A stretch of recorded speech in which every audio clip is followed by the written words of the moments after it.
My name is Nebo, and this is my reading of You Never Visit Anymore. My daughter is dead. What else can be said? What else can be told but the story? She was a writer. An unsuccessful one, she called herself. Her agent struggled to get her work published. It was dark, morbid. How could the general public bear the blackness that seeped from the pages? I thought she was successful, beautiful, hardworking, loving. I didn't care that her work wasn't out there. It was perfect to me. She would share, so excitedly, some new work, a poem, a story, a monologue.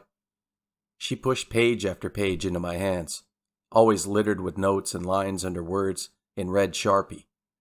Comments to herself that made me laugh or cry, little things that she told herself to do or not do, or change, or make darker, or kill off. I should have seen it coming. When she had no paper, she would write on her arms with the Sharpie, temporary tattoos of ideas that made sense only to herself. I can only imagine what people walking down the street thought when they saw those doodles all over her right arm. She had red Sharpie words on her arm when they found her, slumped on a bench on the edge of the lake near our home. Words that made sense only to herself. No note, nothing coherent, no explanation. She died in a beautiful but lonely place. I visited it after the wake in the dusk. There was no path to it. I pushed my way through the brambles and nettles, tore my black morning dress, trod in dog shit in my high heels, and ducked under looming branches. But when I reached the clearing, I saw why she chose it. A bench overlooking the peaceful lake, trees hiding her away. It was so quiet.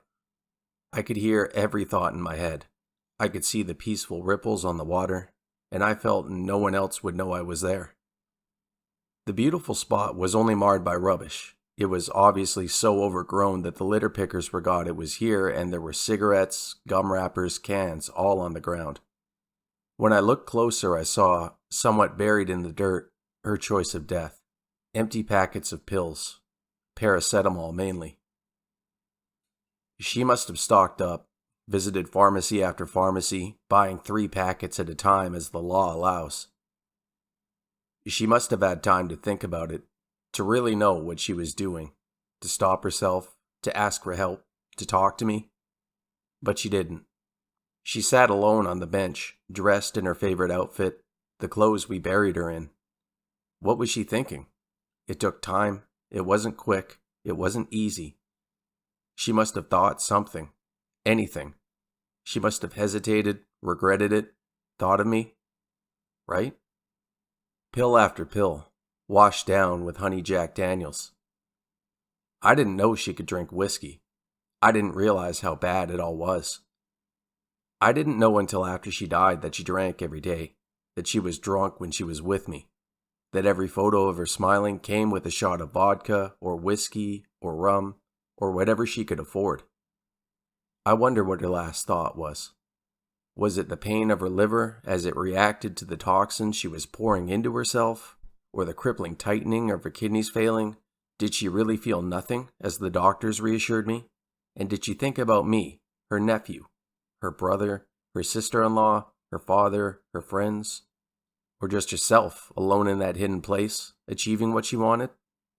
Did she regret it? It was a dog that found her. The path wasn't clear to humans, but an overexcited dog exploring found it easily. She loved animals.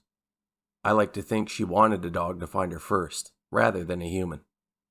She'd just died, they said, maybe half an hour before the dog owner phoned for an ambulance. She could have been saved, even if her organs were damaged. Too damaged to even donate, too damaged to even save someone else. We buried her at the church near our house. Close enough so I could walk there every day. The funeral was packed. She was truly loved. She had close friends who sobbed openly as they stood and talked about her, laughed at the memories, cried at the fact that she was gone. I didn't speak. I couldn't speak. The priest spoke on my behalf, and it was strange hearing my thoughts coming from his mouth, coming from a man who didn't know her. Her grave was simple. Memento mori, it said, because that's all that could be read clearly on her arm in red Sharpie at the beauty spot. Remember you will die. It seemed fitting. almost poetic. But the grave itself was nothing special. No angels or frills or crosses. When the funeral was over and life was supposed to go back to normal, I couldn't settle. No one was surprised, but no one knew what to say either. What do you say to someone who lost a child? So I visited her every day. Once a week I brought flowers. Once every other week I brought a copy of her work and read it out loud, even the notes to herself that made me chuckle. I told her how life was still going on, how her baby nephew was starting to talk, how he could point out his auntie in photos of her. We told him all about her, I said, because she's still here with us. Every day I visited for the first year. Even when life truly went back to normal and I went back to work, I would visit. Her father visited less often. He seemed to channel his grief into working hard, getting a promotion, proving himself somehow as if that would replace his lost child. I didn't know how to talk to him about it, so I didn't. Our marriage became a quiet habit, with an empty space that was impossible to fill. But then life just continued on. My work got more intense and I needed to work more hours. My grandson was starting preschool and my daughter-in-law needed help taking him back and forth. My back, which had always been bad, started getting worse. I could make 100 excuses as to why I didn't visit her anymore. Straight after the funeral, I promised her, I wouldn't let her grave become like some of the others, knocked over by vandals or sheer bad luck, overgrown with weeds. She just became a memory. The physical image of her grave faded away as life went on without her. It just did. It seemed impossible when you had lost a child that you could continue. But you did. I remember when it happened. I was at the table with my grandson, his little legs dangling on the chair that was too big for him. He was telling me excitedly about playing with sand at preschool and I was nodding along, because I couldn't get a word in edgewise.